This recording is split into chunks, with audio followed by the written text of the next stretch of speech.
Drawing Piala Asia 2023 telah tuntas dilaksanakan di Qatar pada hari Kamis malam kemarin. Dalam hasil pengundiannya, tim nasional Indonesia tergabung dalam grup D bersama negara-negara unggulan seperti Jepang, Irak, dan juga Vietnam. Cetak Gol coba merangkum preview lawan tim nasional Indonesia di Piala Asia sebagai berikut.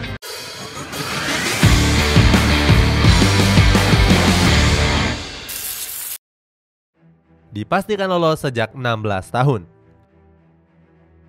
Hampir 1 tahun berlalu, tim nasional Indonesia memastikan diri lolos ke putaran final Piala Asia 2023. Kepastian itu didapatkan setelah skuad Garuda mampu mengalahkan tim nasional Nepal dengan skor telak 7-0.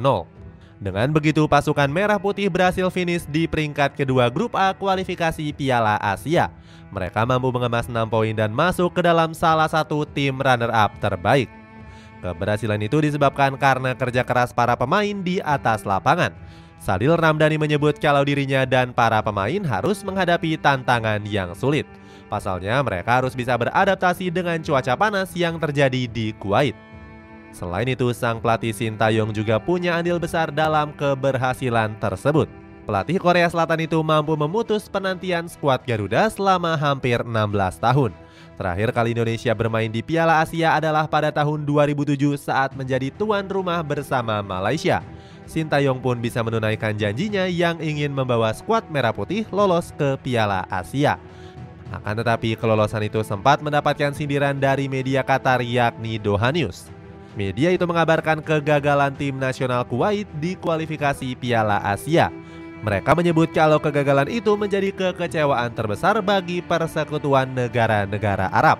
Bagaimana tidak, Kuwait sendiri dianggap sebagai salah satu negara tersukses di wilayah tersebut.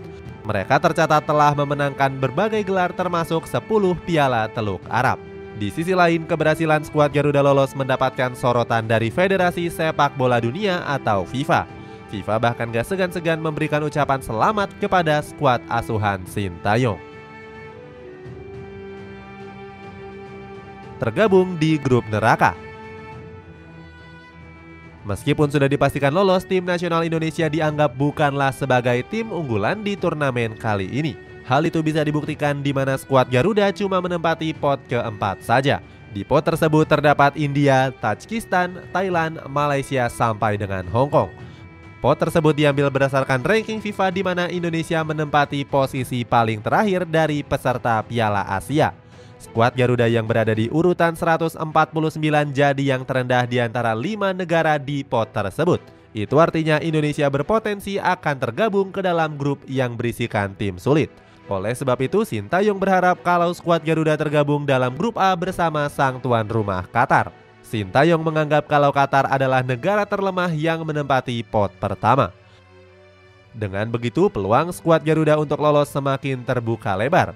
Sayangnya, keinginan itu gagal terrealisasi dengan sempurna pada Kamis malam kemarin. Sebab dalam hasil drawingnya, pasukan Garuda menempati grup D bersama tim nasional Jepang, Irak, dan Vietnam. Sebelumnya, Indonesia sendiri diwakili oleh Ketua PSSI yakni Erick Thohir.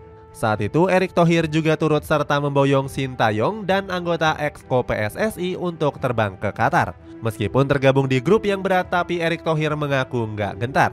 Pria yang sekaligus menjabat sebagai Menteri BUMN ini meminta para pemain untuk tetap fokus hingga menit akhir. Cetak Gol coba merangkum lawan-lawan Indonesia di grup D Piala Asia. Tim nasional Irak. Pertama, timnas Indonesia terlebih dahulu akan berhadapan dengan timnas Irak di tanggal 15 Januari mendatang. Skuad berjuluk Young Lions ini menjadi lawan terberat pasukan Sintayong. Pasalnya, Irak pernah menjuarai Piala Asia di tahun 2007 saat Indonesia menjadi tuan rumah. Meskipun begitu, performa mereka sempat mengalami pemerosotan dalam beberapa tahun terakhir. Kini di bawah asuhan Jesus Casas, skuad Young Lions perlahan bisa bangkit dari masa-masa kelamnya. Mereka pun memastikan diri lolos ke Piala Asia lewat jalur kualifikasi Piala Dunia 2022 yang lalu. Skuad Young Lions berhasil finish di peringkat kedua grup C dengan mengumpulkan 17 poin. Saat itu mereka mencatatkan 5 kemenangan, 2 hasil imbang, dan 1 kali kekalahan. Timnas Indonesia sendiri harus mewaspadai pemain-pemain dari tim nasional Irak. Selain unggul postur tubuh, kualitas pemain Irak juga masih dianggap sangat bagus dibandingkan dengan Indonesia. Salah satu yang harus diwaspadai adalah Ayman Hussein yang saat ini bermain di klub Al Jazeera. Pemain berusia 27 tahun ini merupakan salah satu striker tertajam yang dimiliki Irak. Dia tampil gemilang dengan dinobatkan sebagai top skor di turnamen Gulf Cup. Saat itu Ayman Hussein berhasil mencetak 3 gol dari 5 pertandingan yang telah dilakoni. Tim nasional Vietnam. Setelah menghadapi timnas Irak, skuad Garuda akan berhadapan dengan tim nasional Vietnam di tanggal 21 Januari nanti. Skuad The Red Dragon merupakan rival terberat untuk timnas Indonesia. Setelah menghadapi timnas Irak, 6 hari kemudian skuad Garuda akan berhadapan dengan timnas Vietnam tanggal 21 Januari nanti. Skuad The Red Dragons merupakan salah satu rival terberat Indonesia di wilayah Asia Tenggara. Dengan begitu, partai ini akan menjadi duel paling bergengsi dan ditunggu-tunggu oleh warga Indonesia. Bahkan Erick Thohir menyambut baik kehadiran Vietnam dalam turnamen kali ini. Dia mengatakan Vietnam adalah rival tim nasional Indonesia yang performanya sangat baik di Asia Tenggara. Itu artinya skuad Garuda wajib mengalahkan Vietnam agar bisa lolos ke babak 16 besar. Pasalnya, Vietnam dianggap sebagai tim dengan komposisi pemain yang paling mumpuni di Asia Tenggara. Kualitas itu sudah terlihat jelas pada turnamen Piala AFF yang lalu. Bahkan skuad Red Dragon mampu menembus partai final di turnamen tersebut. Namun sayangnya Vietnam gagal juara setelah takluk atas Thailand dengan agregat 3-2. Salah satu pemain yang wajib diwaspadai skuad Garuda adalah Nguyen Tien Linh. Pemain berusia 25 tahun itu hampir menjadi top skor di Piala AFF kemarin dengan mampu mencetak 5 gol. Selain Tien Linh, Vietnam juga punya pemain yang dijuluki tukang jegal yakni Duan Van Hau. Pemain ini kerap tampil brutal saat pertandingan terutama menghadapi timnas Indonesia. Hal itu pernah terjadi pada Piala AFF kemarin saat dirinya menekel keras Dendi Sulistiawan. Namun hebatnya pemain Chan FC ini justru nggak mendapatkan kartu dari sang pengadil lapangan. Tim nasional Jepang. Menutup ulasan ini ada tim nasional Jepang yang akan menjadi lawan terberat bagi skuad asuhan Sintayong.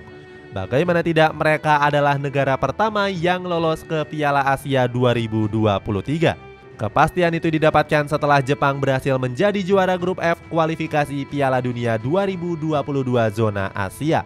Saat ini skuad Matahari Terbit dihuni oleh banyak pemain yang berkarir di luar negeri. Bahkan beberapa dari mereka punya kualitas di atas rata-rata dengan bermain di kompetisi top Eropa. Salah satunya adalah Kaoru Mitoma yang menjadi winger andalan Brighton di musim ini. Pemain berusia 25 tahun itu mampu mengemas 10 gol dari 36 penampilan yang telah dilakoni. Selain Mitoma juga ada Takefusa Kubo yang dibeli Real Sociedad dari Real Madrid pada musim panas lalu. Saat itu skuad La Real merogoh kocek 6 juta euro atau 96 miliar rupiah. Sama seperti Mitoma, Kubo mampu menunjukkan kualitasnya di musim ini. Bahkan dia mampu menjebol gawang Real Madrid di pekan ke-33 La Liga yang lalu. Pelatih timnas Jepang yakni Hajime Moriyasu memberikan komentar usai hasil drawing tersebut. Dia mengatakan jika saat ini Jepang berada dalam grup yang sangat sulit. Pasalnya dia menganggap kalau para pelatih di grup ini sudah mengetahui gaya permainannya. Salah satunya adalah Sintayong yang pernah mengalahkan Jepang saat masih melatih Korea Selatan. Kemudian pelatih Vietnam yakni Philippe Troussier yang pernah menangani timnas Jepang. Gak heran jika Moriyasu akan mempersiapkan skuadnya dengan baik. Dia pun enggan meremehkan kekuatan para tim yang suatu saat bisa mengalahkan Jepang. Skuad Garuda sendiri dijadwalkan akan bertanding menghadapi Jepang di pertandingan terakhir fase grup. Itulah ulasan preview lawan timnas Indonesia di Piala Asia 2023. Bagaimana pendapatmu? Apakah timnas Indonesia berhasil memberikan prestasi terbaik di ajang bergengsi Asia ini? Coba tulis di kolom komentar di bawah ini.